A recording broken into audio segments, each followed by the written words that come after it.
করেছেন। আল্লাহ বলেছেন রোজা আমার জন্য, এটার পুরস্কার আমি দিব। রোজা আল্লাহ বলতেছেন আমার জন্য, এটার পুরস্কার আমি দিব। কি পুরস্কার? রমজানের চাঁদ আসতেছে সামনে, উদিত হওয়ার সাথে সাথেই আল্লাহ পাক ঘোষণা দেয়, ও ফেরেশতারা জাহান্নামের দরজা বন্ধ করো, জান্নাতের দরজা খুলে দাও। ফেরেশতারা বলেন, প্রভু গো কি ব্যাপার? খবর রাখো না, মাহে রমজান আমার বন্ধুর উম্মতের মাস, বরকতের মাস মাহে রমজান। আল্লাহ এই চাঁদে এত অনুষ্ঠান, এত আনুষ্ঠানিকতা, তাহলে কি বেশি বেশি নেকি করবে আপনার বন্ধুর উম্মতেরা? আমরা কি বেশি বেশি লিখবো? আল্লাহ বলেন, ফেরেশতারা 11 মাস তোমরা লেখছো, এই মাস তোমরা অফ থাকো, তোমরা চুপ থাকো, তোমরা ছুটি, এই মাসে তোমাদের লিখতে হবে না। আল্লাহ এই মাসের নেকি কে লিখবে? আল্লাহ বলেন, এই মাস আমার জন্য, এই মাসের নেকি তোমাদের লিখতে হবে না। এই মাসে আমার বান্দার নেকি আমি আল্লাহর কুদরতি হাতে লিখবো। জোরে কোন সুবহানাল্লাহ। সেই মাসটার নাম মাহে রমজান। বলুন সেই মাসটার নাম কি? এই রমজানের রোজা যারা রাখবেন, আপনাদের শেষ পুরস্কার হাসরের ময়দানে আল্লাহ রাব্বুল আলামিন বলবেন, ফেরেশতারা আজকে আমি আল্লাহর মেহমানদারি হবে। সুবহানাল্লাহ বলুন। দুনিয়াতে তো মানুষের মেহমানদারি। আজকে আপনারা যেই মাহফিলে আসছেন, যে ভাইয়ের বাবার এসালে সব মাহফিলে আসছেন, কিছু ক্ষয় খরচও হয়েছে দেখেছি, সিন্নির তবারুকের ব্যবস্থা হয়েছে। বাবারে এটাও দরকার, এটাও সুন্নাতের রাসূল। এর মধ্যে কত বরকত। বাবার জন্য, মায়ের জন্য, দাদা দাদির জন্য কিছু খরচ করবেন। এক আল্লাহর ওলির জীবনী। বলুন কার জীবনী? আল্লাহর ওলিদের পক্ষে থাকতে আপনারা রাজি আছেন? আল্লাহর ওলির জীবনী দেখা যায়। একজন আল্লাহর ওলি একটা কবরস্থানের পাশে দিয়ে রাস্তা ছিল, হাইটা যাইতেছে, দেখে একটা কবরের মধ্যে ভীষণ আযাব হচ্ছে। আল্লাহর ওলি অন্তরের চোখে এই আযাব দেখে আফসোস করতেছেন, লোকটার কবরে এত আযাব, লোকটার কি দুনিয়ায় কেউ নাই তার বিপদে কিছু উপকার করবে, তার জন্য সব রেসানি করবে, এসালে সব করবে, কিছু ক্ষয় খরচ করবে? তোমার কি কেউ নাই বাবা? রূহের সাথে কথা বলতেছেন আল্লাহর ওলি। অবশেষে ওই রূহ বলতেছেন, হুজুর আমার কেউ নাই, গরিব মানুষ, আমার ছোট্ট একটা বাচ্চা ছিল, বাচ্চাটা রেখে আমি দুনিয়ার থেকে বিদায় হয়েছি, আর বাকিরা সব আগেই মারা গেছে। মেয়ে একটা বাচ্চা ছিল। তাই নাকি? কোন বাড়িতে? ঠিকানা বললে ওই বাড়িতে জিজ্ঞেস করেন। এরকম লোক মারা গেছে, তার বাচ্চা মেয়েটা আছে, মেয়েটা কোথায়? হুজুর এটা তো ওই বাড়িতে কাজ করে, গরিবের মেয়ে, পুকুরে গোসল করতে গেছে, যায় দেখে ঠিকই গোসলখানায় গোসল করে। ডাকতেছে, মা তোমার বাবা মারা গেছে? হ বাবা, আমার বাবা তো মারা গেছে। আল্লাহর ওলি ডাকতেছে, তোমার আব্বার কবরে তো ভীষণ আযাব হইতেছে, তুমি কিছু ক্ষয় খরচ করো, সব রেসানি করো, ইসালে সব করো। মেয়েটা বলতেছেন, হুজুর আমি খরচ করব কোত্থেকে? আমার তো 5টা পয়সাও নাই, বাবার জন্য আমি কি করব হুজুর? আমার কিছুই নাই। বাবারে তোর বাবার কবরে তো ভীষণ আযাব হইতেছে। মেয়েটা ডাকে, হুজুর আপনি আল্লাহর ওলি মনে হয়, এদিকে আসেন, পুকুরের কিনারে আসেন। আসছে, হুজুর আপনি একটু দাঁড়ান, আপনি আল্লাহর ওলি, আপনার পায়ে ধুলিবালি দেখা যায়, আমি পুকুরের পানি খরচ করে আপনার পায়ের ধুলি সরাইয়া দেই, আপনি দোয়া কইরেন আল্লাহ যেন আমার বাবার কবরের আযাব সরাইয়া দেয়। আল্লাহর ওলি পুকুরের পানির কাছে দাঁড়াইলে ওই আওলাদ বাচ্চা মেয়েটা বাবার কবরের আযাব সরানোর জন্য এসালে সব। ও বাবারা ভাইরা, কেন করবেন না? কেন বাবার জন্য, মায়ের জন্য ক্ষয় খরচ করবেন না? এই সিস্টেম দিয়েছেন আমার আল্লাহ, দিয়েছেন আমার রাসূল। পুকুরের পানি কিছুই নাই বিদায় পুকুরের পানি খরচ করে আল্লাহর ওলির পায়ের ধুলিগুলো সরিয়ে দিলেন। এবার সরিয়ে দিয়ে বাচ্চাটা চোখের পানি ছেড়ে দিয়ে কান্দে, মাবুদ গো আমার কিছুই নাই, আমি বাবার জন্য কি করব? পুকুরের পানি খরচ করে দিলাম, তোমার ওলির পায়ের ধুলি বালি সরাইয়া দিলাম, আমার বাবার কবরের আযাব তুমি আল্লাহ সরাইয়া দাও। এই বলে দোয়া করে দিলেন। আল্লাহর ওলি ফিরে আবার যাচ্ছেন কবরের পাশে দিয়ে, যাইয়া দেখি তার বাবা জান্নাতের ফুলের বিছানায় বসে আছে। জিজ্ঞেস করলেন, বাবা তুমি এত কঠিন আযাবে ছিলে, এখন তুমি জান্নাতি ফুলের বিছানায় বসে আছো? ওই মুর্দার বলতেছেন, হুজুর আমার মেয়েটা পুকুরের পানি দিয়ে, পুকুরের পানি খরচ করে, কিছুই নাই আমার মেয়ে, বাবার মহব্বতে আল্লাহর ওলি আপনার পায়ের ধুলি সরাইয়া দিলে আমার আল্লাহ আমার কবরের আযাব সরাইয়া দিয়েছে। বাবারা, মরতে হবে সকলকেই, ঘোষণা হয়ে গেছে, অরেন্ড হয়ে গেছে কোরআন শরীফে, কুল্লু নাফসিন যায়িকাতুল মাউত, সকল প্রাণী মৃত্যুর কোলে ঢলে পড়বে।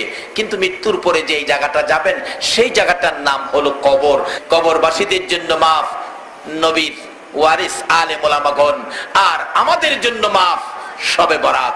এই শবে বরাত আমাদের কাছ থেকে বিদায় নিল, মাসটা এখনো বিদায় নেয় নাই, কিন্তু শবে বরাতের মাপ পাওয়ার পরে আমাদের জন্য মাহে রমজান। মাহে রমজানের বাজেট কত! কোনো একজন রোজাদার সারাদিন রোজা রেখে যখন ইফতার খাইতে বসে, আমার আল্লাহ জিগায়, ও ফেরেশতারা সারাদিন খাইলো না, ইফতারের টাইম এখনো 2 মিনিট বাকি, এখনো তো তারা খায় না, ব্যাপারটা কি? আল্লাহ কয়, ব্যাপার কি? ফেরেশতারা কয়, প্রভু গো, তারা অনুসরণ ধর্মঘট করেছে। অনুসরণ ধর্মঘট দেখছেন না আমাদের বাংলাদেশে অনুসরণ ধর্মঘট করে? এই কোন দল বা কোন শিক্ষক বা কোন কর্মচারীরা সরকারের কাছে দাবি জানাইলে, দাবি না মানলে দেখবেন প্রেস ক্লাবের সামনে পত্রিকা বিছাইয়া অনুসরণ ধর্মঘট করে, করে না?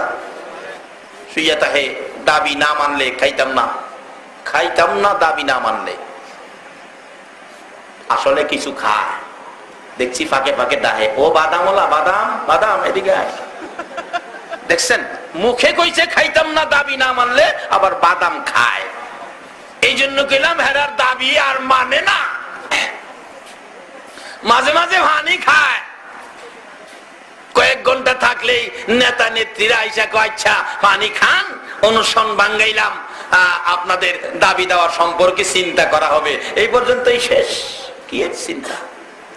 কিন্তু রমজানের রোজাদার যখন সারাদিন রোজা রেখে ইফতার সামনে অনুসরণ ধর্মঘট করেছেন, সারাদিন কিচ্ছু খাই নাই, নাকি রোজা রেখে খাইছেন? খাইছেন রোজা রেখে? বাবারে, রোজা রাখুন। এই রোজা যে উম্মতের জন্য কত সুন্দর বাজে, তাই বলতেছিলাম। এই ইফতার নিয়ে বসছেন, 2 মিনিট বাকি, খান না। ফেরেশতারা জিগায়, আল্লাহ এখন হারা খায় না, ব্যাপার কি? আল্লাহ কই, জিজ্ঞাস না। ফেরেশতারা কই, আল্লাহ তারা অনুসরণ ধর্মঘট করেছে। দুনিয়ার অনুসরণ ধর্মঘট ভন্ডাভন্ডি, বাদাম খায়, পানি খায়। রমজানের রোজাদার এমন এক অনুসরণ করেছে, পানিও খায় না ইফতারির টাইম না হওয়া পর্যন্ত। আল্লাহ বলেন, ফেরেশতারা এই অনুসরণকারীদের উদ্দেশ্যে আমি ঘোষণা দিচ্ছি, তারা আযানের আগ পর্যন্ত, সূর্যাস্তের আগ পর্যন্ত কিছুই খাবে না। তোমরা সাক্ষী থাকো, আমি কথা দিলাম, যেই দাবিতে তারা রোজা রাখছে, আমি আল্লাহ এই দাবি পুরা করে নিলাম, এবং পানির আগে, মুখে দেওয়ার আগে আগে আমি তাদের জীবনের গুনাহগুলো মাফ করে দিলাম। আল্লাহ বলেন, রোজাদারের জন্য 2টা পুরস্কার। একটা হলো ইফতারির সময় আমি আল্লাহর রহমত, আমি আল্লাহর সন্তুষ্টি। আরেকটা হলো জান্নাতের মধ্যে রোজাদারের সাথে আমি আল্লাহর সাক্ষাৎ। জোরে জোরে কান সুবহানাল্লাহ। হাশরের দিন যেদিন কায়েম হবে, ও রোজাদারেরা একটা রোজাও ছাড়বেন না। রোজাদারের সাথে আল্লাহর দিদার সাক্ষাৎ, কত সুন্দর ব্যবস্থা দেখেন। হাশরের দিন আল্লাহ পাক প্রথমত ঘোষণা দিবেন, ও ফেরেশতারা আমার আরশের নিচে ডেকোরেশন দিয়ে সাজাও, লাইটিং ফাইটিং ঠাইটিং শাইটিং সব লাগাও। ফেরেশতারা বলবেন, ব্যাপার কি? আল্লাহ বলবেন, আমার কিছু মেহমান আছে, আমার মেহমানদারি করা হবে। আল্লাহর মেহমান হবেন কে? হাশরের ময়দানে ফেরেশতারা প্রশ্ন করলে আল্লাহ বলবেন, যারা সারাদিন না খায়া রমজানের রোজা রাখছিল, খায় নাই আমি আল্লাহকে ভয় করে, তারা আজকে আমি আল্লাহর মেহমান। দুনিয়াতে তারা না খায়া রোজা রাখছে, আজকে আমি আল্লাহ তাদেরকে খাওয়াবো। আল্লাহ বলবেন, ফেরেশতারা সমস্ত হাশরের মাঠ তোমরা ঘুরতে থাকো, যেখানে মাটির থেকে মেশকে আম্বরের গন্ধ বাহির হবে, মনে করবে এখানে আমার রোজাদার ঘুমিয়ে আছে। আল্লাহর মেহমান বলে ডাক দিলেই তারা উঠবে। ফেরেশতারা ডাকতে থাকবে, আল্লাহর মেহমান উঠেন, উঠাইয়া ডাক্কান শুরু করবেন, আরে আমরা কই নিবেন, আমরা ভয় পাইতেছি হাশরের বিচার। আরে বিচার টিচার পরে চলেন। শোনো হে নবীজির উম্মত, রোজা রাখো রমজানের, পবিত্রতা রক্ষা করো, দরজা খোলা জান্নাতের। পবিত্রতা রক্ষা করো, দরজা খোলা জান্নাতের। যাই না, ওদিকে লম্বা হয়ে যাইতেছে। ডাক্কাইতে থাকে বিআই হাটহাজারি বাজারে, জয় বিআই 5 বছর পরে পাইছি আয়াত। মানুষে কই খিয়েছে, খিয়েছে কোনা কিচ্ছু হয়েছে না, আমার বিআই ডাক্কায় নিয়ে 4 দোকানে ডুয়াইছে, বাজার করবেন পরে, আগে সাকা। হাশরের ময়দানে ফেরেশতারা রোজাদারকে ধরে টাইনা টাইনা নিবে। আপনারা বলবেন, ব্যাপার কি? কোনো ব্যাপার নাই, আল্লাহর বালাখানায় খাওনের ব্যবস্থা, বসে যান টেবিলে, ডেকোরেশন সাজানো হয়েছে, যা বইব ব্যাপারটা কি? ফেরেশতারা বলবেন ব্যাপার স্যাপার না, দুনিয়াতে খান নাই অন খাইবেন। সব রোজাদার বসায়া আল্লাহ বলবেন তোমরা খাওয়া শুরু করো, আমি বিচারের কোর্টে। সুবহানাল্লাহ। 50,000 বছর বিচারের কোর্ট চলছে, বিচারের কোর্টে আল্লাহ আর আপনারা খাইতে থাকবেন। মাঝে মাঝে আমার নবী আপনাদের সামনে হাজির। আল্লাহু আকবার বলো। খানার টেবিলে আপনারা খাবেন রোজাদার। দুনিয়ার হোটেলে গিয়ে খাইতেন কিছু না গেলাম বেহেশতে। রোজাদার খানার টেবিলে খাবেন আর একটু পরে পরে বলবেন নবী গো বিচার জানি আমাদের কি হয়। খাওয়া তো ভালো লাগে, খাইতে মন চায় আরো খাইতাম, কিন্তু মাঝে মাঝে কলিজা চিপা মারে, বিচার জানি আমাদের কি হয়। আমার নবী বলবেন উম্মতেরা রে খা খা পেট ভরে খা। আমি নবী কথা দিলাম রে, আমি নবী হাসরের ময়দানে থাকতে আমার একটা উম্মত জাহান্নামে নিতে দিব না। এই দরুদি নবীর পক্ষে থাকতে আপনারা রাজি আছেন কিনা? আমার আল্লাহ বন্ধুর ব্যথা দেখে বারবার আমার আল্লাহ বলতেন বন্ধু গো এত ব্যথাই তুমি ব্যতীত কেন? আমি আল্লাহ কথা দিলাম হাসরের ময়দানে তোমার একটা উম্মত জাহান্নামে নিতে দেব না। যতক্ষণ পর্যন্ত তুমি নবী খুশি না হইবা ততক্ষণ পর্যন্ত আমি আল্লাহ জান্নাতের দরজা বন্ধ করব না। আমার নবী তখন চোখের পানিগুলো জর্জর করে ছেড়ে দিলেন, প্রভু গো আমাকে খুশি করার জন্য জান্নাতের দরজা খুলে রাখবেন। হ্যাঁ বন্ধু কথা দিলাম, আমাকে যদি খুশি করার জন্য এত কিছু করতে পারেন আমি একটা দাবি করি, এই দাবিটা আপনি পুরা করেন। কি দাবি বন্ধু? প্রভু হাসরের ময়দানে আমার উম্মতের গুনার খাতাগুলো আমি নবীর হাতে দিলে আমি খুশি হইব। আমার আল্লাহ বলেন বন্ধু তোমার হাতে কেন দেওয়ার জন্য বলছো? প্রভু গো আমার উম্মতের গুনার খবর যদি অন্য নবী রাসূল এবং তাদের উম্মতেরা জানে তাহলে তারা বলবে শ্রেষ্ঠ নবীর উম্মতেরাও গুনাহ করেছে, আখিরি নবীর উম্মতেরাও গুনাহগার হয়েছে, তাহলে আমি নবী লজ্জা পাবো। আমি আল্লাহ কথা দিলাম তোমার উম্মতের খবর অন্য নবী রাসূল জানবে দূরের কথা, তোমারেও জানতে দিব না। আমি আল্লাহ গোপনে গোপনে মাফ করে দিব। আমার আল্লাহ এত মায়া এত দয়া যেই নবীর উম্মতের করে, এই নবীর কথাগুলো মানা আমাদের দরকার আছে কিনা? বাবারা বাইরে হাসরের ময়দানে দরদি নবী ওই জান্নাতি আরশের নিচে খানার টেবিলে যায় বারবার বলবেন ও আমার উম্মতেরা খা রে, মন ভরে খা, পেট ভরে খা, আমি রাসূল থাকতে একটা উম্মত জাহান্নামে নিতে দেব না। এমনি সময় 50,000 বছর পার হয়ে যাবে, আমার আল্লাহ বিচারের কোর্ট শেষ করে আপনাদের ডেকোরেশনের ভিতরে ডুববে। আল্লাহু আকবার বলুন। নবীর পক্ষে আসেন, খাইবেন কত? দেখেন না দুনিয়াতেই নবীর পক্ষের কত লাভ।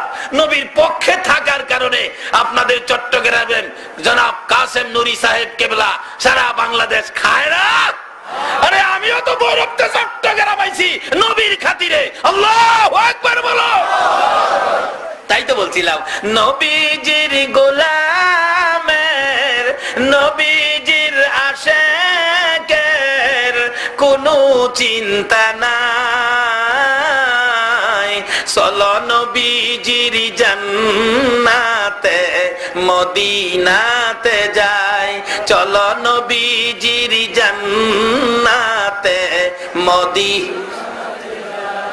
কোরআন শরীফে আল্লাহ নিজে কইছে বাল আহইয়াউন ইনদা রাব্বিহিম ইরযাকুন। এই নবীর পক্ষে যারা আল্লাহকে পাওয়ার জন্য জীবন দিছে তাদের কবরে আল্লাহ পাক খাওয়ানোর ব্যবস্থা করছে। আপনারা যখন দেখবেন আল্লাহ পাক আসতেছে আরশের নিচে ওই ডেকোরেশনের ভিতরে, আপনারা কেউ কেউ ভয় পাবেন, তখন ডাকবেন নবী গো আইতাছে। সুবহানাল্লাহ না আইতাছে। আহান নবী বলবেন ভয় পাইস না, খা মন ভরে খা, আমি নবী থাকতে একটারেও জাহান্নামে নিতে দিব না। রোজা রাখলে কইব না, না রাখলে নবীরে ভালোবাসবেন কি রোজা রাখিয়া না রাখিয়া? আল্লাহ কবুল করো, সকালে বলুন আমিন। আমার নবী ডেকে ডেকে বলবেন, উম্মতের রে ভয় পাইস না, প্রভুর সাথে যা কথা বলতে হয় আমি রাসূল বলবো, তোদের বলতে হবে না। প্রভু খাইছে আপনার মেহমান, তারা ভয় পাইতেছে বিচারের জন্য, বিচার জানি তাদের কি হয়। আমার আল্লাহ বলবেন এখন বিচার শুরু হবে। আমার নবী দুইটা চোখের পানি গাল বেয়ে বেয়ে ছেড়ে দিবে। মত লক্ষ লক্ষ বছর নুরানি রুহানি জগতে উম্মতের ব্যথায় কাঁদছি, 63 বছর জিন্দেগি দুনিয়ার জমিনে উম্মতি উম্মতি বলে কাঁদছি। মদিনার রওজায় শুয়ে হাজার হাজার বছর উম্মতি উম্মতি বলে কাঁদছি। হাসরের ময়দানে তোমার আরশের নিচে সিজদায় পড়ে উম্মতি উম্মতি বলে কাঁদছি। প্রভু গো, এত কান্দা যে উম্মতের জন্য কাঁদলাম, এমন বিচার করো না যেই বিচারে আমি নবী আবার কাঁদতে হবে। আমার আল্লাহ বলেন, বন্ধু বিচারের কাজ শেষ করে দিলাম। তোমার উম্মতে দুনিয়ায় না খাইয়া রোজা রাখছিল, আজকে আমার খানার টেবিলে, বরকতের টেবিলে 50,000 বছর যারা খাইছে, এই খাওয়ার ভিতরে তোমার উম্মতের বিচার আমি আল্লাহ শেষ করে দিলাম। খাওয়ার ভিতরে বিচার শেষ। আল্লাহর এত দয়া, আল্লাহ কেন পারবে না? দেখুন না, বাচ্চারা খাইতেছে, মা কইতাছে দেখো যা কইবার আমারে কহে রে, কেউ না সারাদিন খাইছে না। বাপ দেখেন ডাক ডাক কয়, আজকে আর কিছু করলাম না, খালি খাওয়ার মধ্যে দেখিয়া। খাওয়াত না হইলে বুঝাইতাম। দুনিয়ার বাপ যদি খাওয়ার থাকলে সব বিচার শেষ করে দেয়, আল্লাহ হাসরের ময়দানে আরশের নিচে রোজাদারের খানার টেবিলে ফালায়া সমস্ত বিচারের কাজ শেষ করে দিবেন। জোরে বলুন সুবহান। যেই নবীর উম্মতের সাথে এই ব্যবহার হাসরে করবেন, দুনিয়াতে করেন, কবরে করবেন। খবরে গাউসে পাক আব্দুল কাদের জিলানী রাহমাতুল্লাহ আলাইহির খবরের অবস্থা কি হয়েছিল। খবরে গাউসে পাকের খবরে মুলকিন নকির গিয়া দুইজনে জিগাই, আপনার রব কে? গাউসে পাক কিছু কয় না। আবার জিগাইছে রব কে? কিছু কয় না। আবার জিগাইছে রব কে? ধমক মারছে, দৌড়ারে থাপাদা দৌড়ছে। দইরা কই রব কে? রব কি করস? তোরার সালাম কালাম কই? দুনিয়ার দরা সহজ, কবরের দরা বড় কঠিন। কি দর, দুইটাই কাঁপতাছে থরথর করে। ধরা পড়ছেন না তো কবর, বুঝলেন কি ধরা যায়। আমরা যে নবীর উম্মত, এই নবীর উম্মতের মধ্যে সালাম কালাম থাকতে হবে। রাসূল বলছেন যে আগে সালাম দিবে সে আমার উত্তম উম্মত হবে। আপনারা কি নবীর আদরের উত্তম উম্মত হইতে রাজি আছেন? কি কাজটা করে হইবেন বলুন বাবা, বলুন কি কাজটা করে হবে? তো সহজ কাজ, কালকার থেকে শুরু করেন সালাম। সালাম নাই, একটু শিক্ষিত হইলেই, বড় হাফ প্যান্ট পিনলেই, খাড়িয়া প্রস্রাব করার সুযোগ হইলেই হ্যাঁ ভদ্রলোক হয়ে গেছে। কোর্টে কাচারিতে, অফিস আদালতে, ব্যবসা বাণিজ্যে গুড মর্নিং গুড নাইট, এটা বলে ভদ্রতা। ও মুসলমান, ও আশিকে রাসূল, তোমার লজ্জা থাকা উচিত। গুড মর্নিং গুড নাইট মুসলমানদের মুখ থেকে বাহির হইতে পারে না। যারা গুড মর্নিং গুড নাইট শিক্ষা দিয়েছে, তারা আজকে ইরাকের জমিনে এসে আবু গারিব কারাগারে আমাদের মা বোনদের ইজ্জত মারতেছে। আমরা মুসলমান কোনদিন মুখ থেকে গুড মর্নিং গুড নাইট বাহির করতে পারি না। ওই নবীর আদর্শ, যেই নবী 63 বছর জিন্দেগি উম্মতি উম্মতি বলে কাঁদছে, এখনো সোনার মদিনায় কান্দে, হাসরে কান্দে, একটা উম্মত জাহান্নামে থাকা পর্যন্ত কাঁদবে। সেই নবীর আদর্শ সালাম সমাজে বাস্তবায়ন করতে রাজি আছেন? আল্লাহ কবুল করুন, সকলে বলুন আমিন। বাবারা ভাইয়েরা, কালকার থেকে সালাম শুরু করে দিবেন। সালাম একজন আরেকজনকে দিবেন, এটা নবীর আদর্শ। উত্তম উম্মত হবেন সালাম দিয়ে।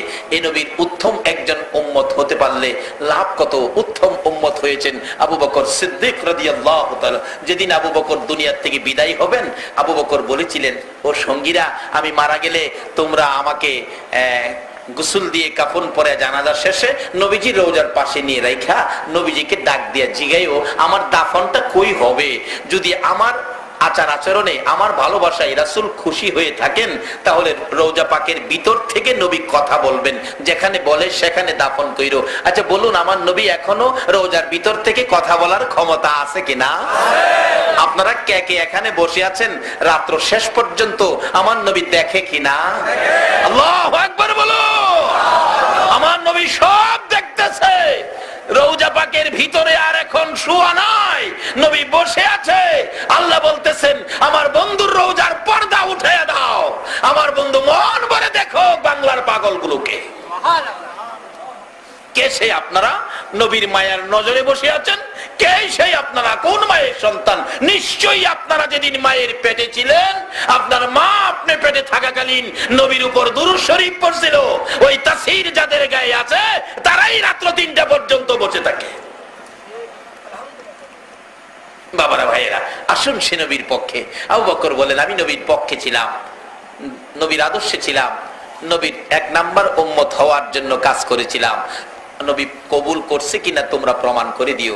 আবু বকরের মৃত্যুর পর গোসল দিয়ে কাফন পরে জানাজা শেষে নবীজি রওজার পাশে হযরত আলী রাদিয়াল্লাহু তাআলা আনহু বলেন আমি ডাকতেছিলাম, হুজুর আপনার গোলাম আবু বকর আপনার পায়ের নিচে হাজির, বলুন কোথায় দাফন করব? কোনো জবাব নাই।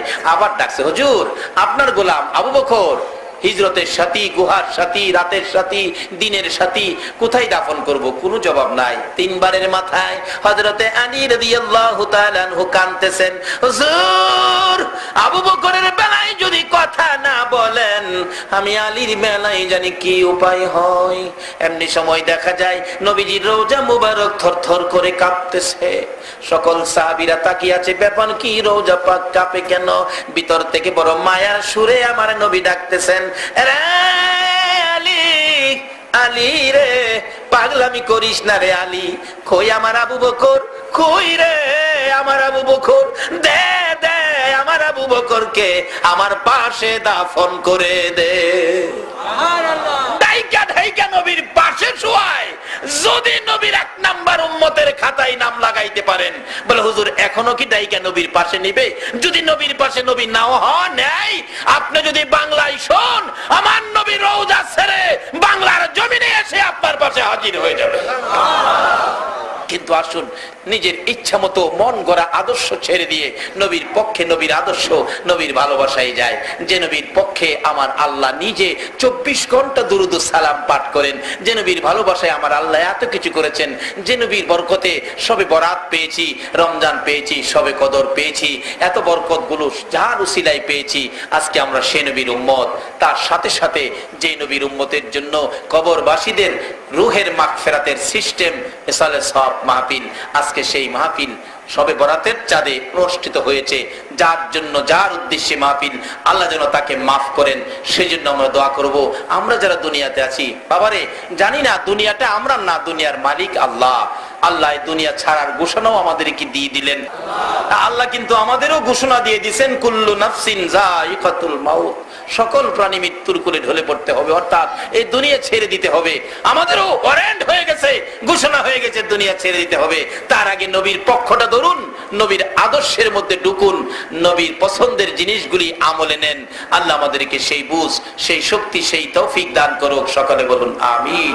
আসুন বাবারা, রাত্র শেষের দিকে দোয়া হবে। তার আগে যে নবীর উপর আমার আল্লাহ নিজে দুরুদ সালাম প্রেরণ করেন, করতেছেন, 24 ঘন্টা করেন ফেরেশতারা করে, ইমানদারদেরকে ডেকে বলেন, ইয়া আইয়ুহাল্লাযীনা আমানু সাল্লু আলাইহি ওয়া সাল্লিমু তাসলিমা। ও ইমানদাররা, তোমরাও এই কাজে শরীক হও।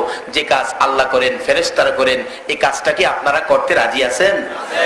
আল্লাহুম্মা আমিন। রব্বানা যালামনা আনফুসানা ওয়া ইল্লাম তাগফির লানা ওয়া তারহামনা লানাকুনান্না মিনাল খাসিরিন। রব্বিরহামহুমা কামা রাব্বায়ানি সগীরা। রব্বিরহামহুমা কামা রাব্বায়ানি সগীরা। রব্বুল আলামিন, পবিত্র শাবান চাঁদে জান্নাতের বাগানে বসে জান্নাতি মেহমান লইয়া হাত বাড়াইছি। মাবুদ, সন্ধ্যার থেকে নিয়ে রাত্র 3টা পার হয়ে গেছে গো আল্লাহ। এত রাত পর্যন্ত তোমার আদুরের বান্দারা, তোমার নবীর আশেক পাগলেরা কষ্ট করেছে। দুটো হাত তোমার দরবারে বাড়াইছে, একবারে খালি হাত বাড়াই নাই। তুমি যেই নবীর উপর 24 ঘন্টা দুরূদ ও সালাম পাঠ করো, আমরা ওই নবীর উপর দুরূদ ও সালাম মদিনা পাঠাইছি গো আল্লাহ। আমাদের দুরূদ ও সালাম গুলো পাখির মতো উড়াইয়া উড়াইয়া দয়ার নবী মায়ার নবীর কদম মুবারকে পৌঁছাইয়া দাও মাবুদ। বাংলার জমিন থেকে দুরূদ পড়লে এত ভালো লাগে গো, মদিনায় যাইয়া যদি এ আশেকের দলেরা দুরূদ ও সালাম নবীরে শুনাইতো, না জানি কলিজায় কত শান্তি লাগতো। ইয়া আল্লাহ, আমাদের দুরূদ ও সালাম গুলো দয়ার নবী মায়ার নবীর কদম মুবারকে পৌঁছাইয়া দাও। ইয়া আল্লাহ, দুরূদ ও সালাম উসিলা করে, শাবান চাঁদ উসিলা করে, আজকে রাত্র 3টা পার হয়ে গেছে, আমরা যারা হাত বাড়াইছি গো আল্লাহ মাবুদ, জানি দুনিয়ায় থাকবো না, তারপরেও শয়তানের দুকাই পড়ে, দুনিয়ার মায়ায় পড়ে কত গুনাহ করে ফেলেছি গো আল্লাহ। সকল গুনাহগুলো লইয়া গভীর রাত্রে দুটো করে হাত বাড়াইছি মাউত। সারা পৃথিবীর মানুষগুলো দরজা বন্ধ করে ঘুমিয়ে গেছে, কোর্ট কাছারি বন্ধ হয়ে গেছে, দোকানপাট মার্কেট গুলো বন্ধ হয়ে গেছে। তুমি আল্লাহর রহমতের দুয়ার তো বন্ধ করো নাই গো আল্লাহ। আমরা যারা হাত বাড়াইছি, কার জীবনে কত গুনাহ হিসাব জিগাইও না। আজকের জন্য কে নামাজি, কে বেনামাজি, কে মেয়ে, কে পুরুষ, কাউরে কিছু কইও না। মাহফিলের উসিলাই পবিত্র চাঁদে দুরূদ ও সালামের খাতিরে আমাদের তামাম জিন্দেগীর গুনাহগুলো মাফ করে দাও মাবুদ। আমরা গুনাহ করতে জানি, আর তুমি মাফ করতে জানো। আমরা যে মাফের আশায় হাত বাড়াইলাম, তুমি মাফ করছো নি গো আল্লাহ। একটা ডাক দেন, আল্লাহ ইয়া আল্লাহ ইয়া আল্লাহ। মাবুদ, তোমার বান্দারা গুনাহ মাফের জন্য তোমারে আল্লাহ আল্লাহ কইয়া ডাকছে রে। দুনিয়ায় দেখি সন্তানেরা অপরাধ করলে মা বাবা ধমক দেয়, বাড়িতে জায়গা দিবে না। মা বাবার বয়স সারাদিন বাড়িতে আসে না, রাত্র যখন হয়ে যায় বাবা নিজে হারিকেন ধরাইয়া রাস্তায় রাস্তায় ঘুরে আর সন্তানের তালাশ করে। মা দরদি রাত্র 12টা বাজলেও অপরাধী সন্তানের জন্য দরজাটা খুইলা বিনাইয়া বিনাইয়া কান্দে। মায়ের মতো দরদি, বাবার মতো দরদি যদি অপরাধী সন্তানের জন্য এত পাগল হইতে পারে গো, তুমি আল্লাহর 99 ভাগ মায়া কই রাখছো গো আল্লাহ। গুনাহগার বান্দারা তোমাকে আল্লাহ আল্লাহ কইয়া ডাক মারলো, তোমার কি মায়া লাগে না? তোমার কি দয়া লাগে না? মার কাছে অপরাধ করে মা মা ডাকলে মা সন্তানের মাফ করে দেয়, বাবার কাছে অপরাধ করে বাবা বাবা কইয়া ডাকলে বাবা মাফ করে দেয়। তোমার অপরাধী বান্দা তোমার আল্লাহ আল্লাহ কইয়া ডাকলো, তোমার কি মায়া হলো না? তোমার কি দয়া হলো না? এই মুহূর্তে আমাদের সকলের জীবনের গুনাহগুলো ক্ষমা করে দাও আল্লাহ। জীবনের গুনাহ ক্ষমার আসার দরখাস্তের পর আর একটা দরখাস্ত করি, তুমি কিন্তু রাগ হইও না। আমি জানি না হাজার হাজার মানুষের মধ্যে কার জানি মা নাই। মা রে মা, মা হারা ব্যথা লইয়া কে জানি 2টা হাত বাড়াইছে গো আল্লাহ। কার জানি বাবা নাই রে, বাবা হারা ব্যথা লইয়া কে জানি হাত বাড়াইছে। যেই বাবা মাথার গাম পাতাই পড়তো, রাত্রের দিন বানাইয়া পরিশ্রম করে সন্তানের লালন পালন করেছে, এ বাবা কার জানি কবরে গো আল্লাহ। শত পরিশ্রম করেও বাবা যখন বাড়িতে যাইতো, যাইয়া যখন দেখে বাচ্চা কান্দে, বাবা সকল পরিশ্রমের কথা ভুলে গিয়ে সন্তানের টাইনা টাইনা কোলে উঠাইয়া দুই গালে চুমাইতো। জীবনে বাবার কোলে কত পসরা পায়খানাও করছি গো আল্লাহ।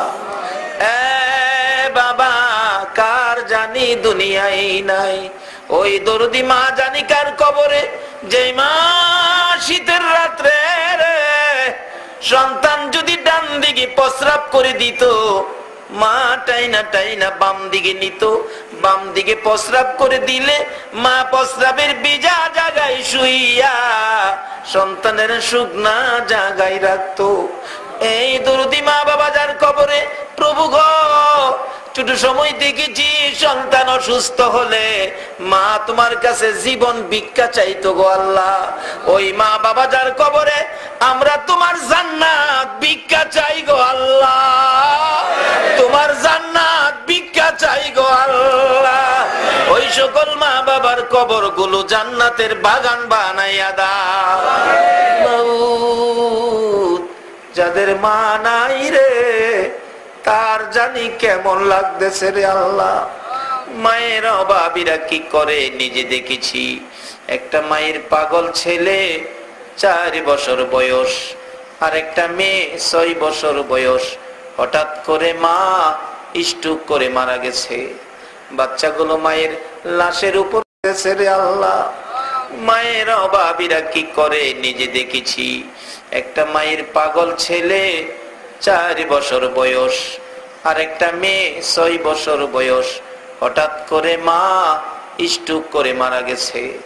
বাচ্চাগুলো মায়ের লাশের উপর শুইয়া রে মা মা কইয়া কান্দে। অবশেষে গোসল করাইয়া কাফন পরাইয়া জানাজা শেষে ঢাকায় থাকতো তারা।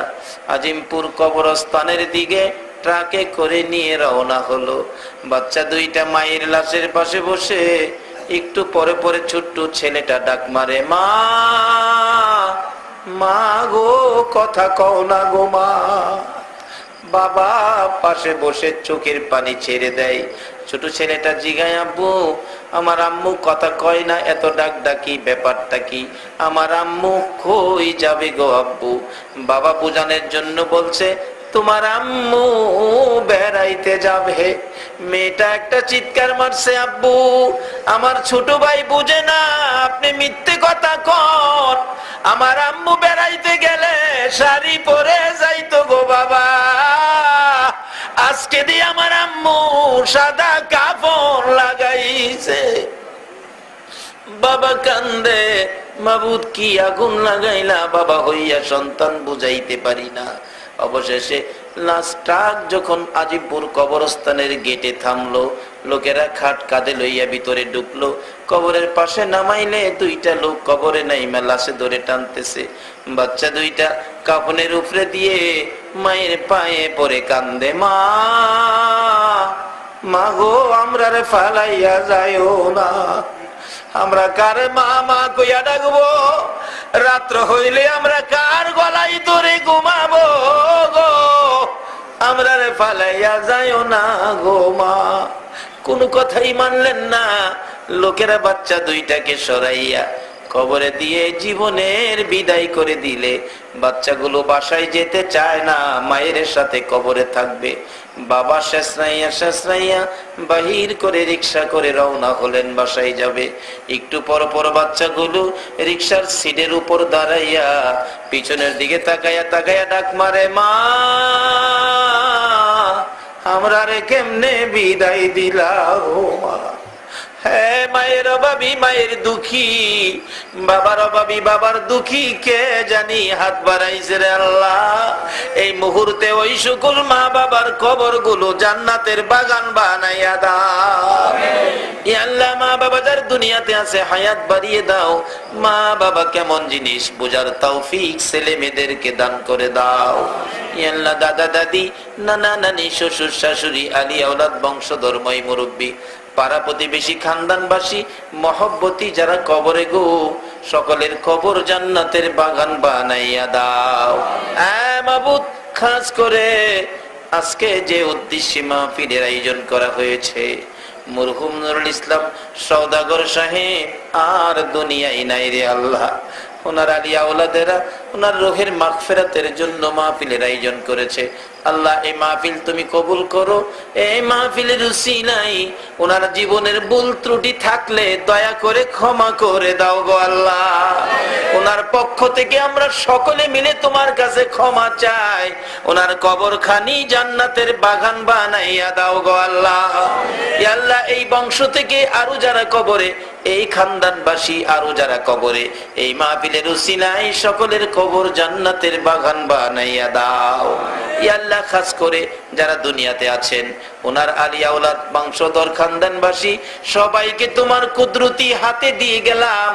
সকল প্রকার আফত বিপদ, আযাব গজব, অ্যাক্সিডেন্ট, বালা মুসিবত, শয়তানের শয়তানি, দুশমনের দুশমনি হইতে বাঁচাইয়া রহমত বরকত শান্তি দ্বারা ভরপুর করে দাও গো আল্লাহ। ইয়া আল্লাহ খাস করে এই মাহফিলে এত রাত পর্যন্ত যারা কষ্ট করেছে, আমাদের মধ্যে যারা অভাবী অভাব দূর করে দাও, যারা বিমারি বিমার শেফা করে দাও, যারা ঋণগ্রস্ত সে ঋণ থেকে মুক্ত করে দাও। ইয়া আল্লাহ যারা বিপদে আছে বিপদ থেকে উদ্ধার করে দাও। যারা নামাজি নামাজ কবুল করে দাও, যারা নামাজ পড়ে না নামাজের বুঝ দান করে দাও। ইয়া আল্লাহ যারা বিদেশ থাকে সহি সালামত রাখো, যারা বিদেশ যাবে মনের আশা পুরা করে দাও। যারা ব্যবসা করে ব্যবসায় বরকত দাও, যারা চাকরি করে পদোন্নতি দান করে দাও, যারা গৃহস্থী করে করবে জমির ফসলে বরকত দিয়ে দাও। আল্লাহ যারা লেখাপড়া করে লেখাপড়ায় বরকত দাও, যারা পরীক্ষা দিয়েছে দিবে কামিয়াবি দান করে দাও। ইয়া আল্লাহ তোমার নবীর সকল আশেক পাগলদেরকে বেশি বেশি করে নেক হায়াত বাড়াইয়া দাও। মাউত এই মাহফিলে যারা এই পর্যন্ত কষ্ট করছে গো আল্লাহ, আমার মন কয় তোমার নবী যদি এখন ডাক দিত, উম্মতেরা রে যুবকেরা রে আয় তোদের লইয়া উহুদের ময়দানে যাব, এই মাহফিলের পাগল গুলো তোমার নবীর পক্ষে দৌড়ে যাইতো গো আল্লাহ। এই পাগলদেরকে নিয়ে একটা দরখাস্ত করি, প্রভু গো ওই মায়ার নবীরে একদিন ঘুমের ঘরে স্বপ্নে দেখাইয়া দিও। নবীজিকে স্বপ্নে না দেখাইয়া এই মাহফিলের কাউকে তুমি সাদা চাদর গায়ে লাগাইও না। ইয়া আল্লাহ এই পবিত্র চাঁদ, রবিউল আউয়াল চাঁদ, মুহররমের চাঁদ, ইয়া আল্লাহ জিলহজের চাঁদ, রমজানের চাঁদ, শাবানের চাঁদ, মাহমুদ গো রজব চাঁদ সহ এই সকল বরকতময় চাঁদের বরকতের ভাগী আমরা রে করে দাও গো আল্লাহ। খাস করে আজকের এই শাবান চাঁদের পুরাপুরি শবে বরাতের বরকত আমাদেরকে নসিব করে দাও গো আল্লাহ। আমাদের সুস্থ করে নেক হায়াত বাড়িয়ে দাও। রমজানের রোজাগুলো সঠিকভাবে রাখার তৌফিক দাও।